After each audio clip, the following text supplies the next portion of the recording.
पहला क्वेश्चन, बोस के स्पर्धी अपवर्जन नियम को संक्षेप में लिखो। पहला क्वेश्चन। दूसरा, मरुस्थलीय पौधों में शुष्क अनुकूली अनुकूलन पर टिप्पणी।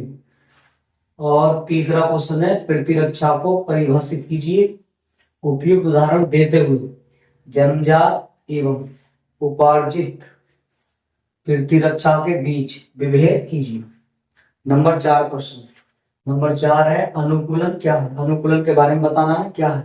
इसके बाद प्राक केंद्र की में अनुकूलन की क्रिया विधि का संक्षेप में वर्णन कीजिए। इसका वर्णन करना है। इसके बाद नंबर 5 क्वेश्चन है, मानव अनुवांशिकी में वंशावली विश्लेषण की भूमिका और व्याख्या कीजिए। इसके बाद वंशावली विश्लेषण में प्रमुख प्रतीकों पर एक संक्षेप में टिप्पणी कीजिए। ये तुम्हें करनी है, लॉन्ग क्वेश्चन है, वेरी इंपोर्टेंट। इसके बाद क्वेश्चन नंबर 6, शुक्रजन्म की प्रक्रिया का संक्षेप में वर्णन कीजिए और शुक्रजन्म में FSH और LH की भूमिका का वर्णन कीजिए। ये दोनों हार्मोन है, तुम्हें बताना क्या होगा। इसके बाद सेमिस्ट्री को परिभाषित कीजिए। सेमिस्ट्री के विभिन्न गुणों की विवेचना कीजिए। ये question very most important. 8 question number 8 का DNA के अर्ध संरक्षी प्रतिकृति विधि का चित्र सहित वर्णन करो। चित्र सहित वर्णन करना है DNA का, कैसे करना।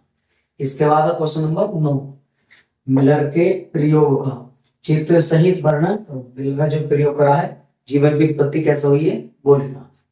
इसके बाद क्वेश्चन नंबर 10, जैव विकास क्या है, इसके पक्ष में परमाणु के बारे में लिखो। इसके पक्ष में क्या परमाणु है वो लिखिए।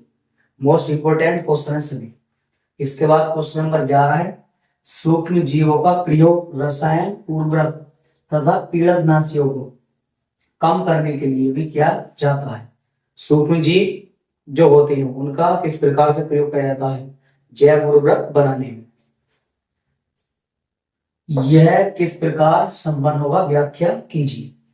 इसके बाद क्वेश्चन नंबर 12, इंसुलिन हार्मोन कौन सी कोशिका द्वारा साबित होता है, इंसुलिन की संरचना का वर्णन करो। ये बताओ। क्वेश्चन नंबर 13 मोस्ट इंपोर्टेंट, कह रहा प्रजनन से आप क्या समझते हैं। मानव में नर जनन तंत्र तथा मादा जनन तंत्र, नर और मादा दोनों तंत्रों का सचित्र वर्णन कीजिए। ये वर्णन करना चित्र के द्वारा, नाम कहना। इसके बाद क्वेश्चन नंबर 14, न्यूक्लियम क्या है।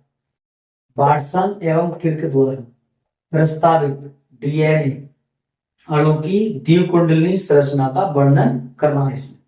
और इसके बाद क्वेश्चन नंबर 15, जैव विविधता से आप क्या समझते हैं। जैव विविधता की क्षति के क्या कारण है। जैव विविधता संचरण की 2 विधियों को समझेंगे। इस प्रकार से हमारे 15 क्वेश्चन लॉन्ग क्वेश्चन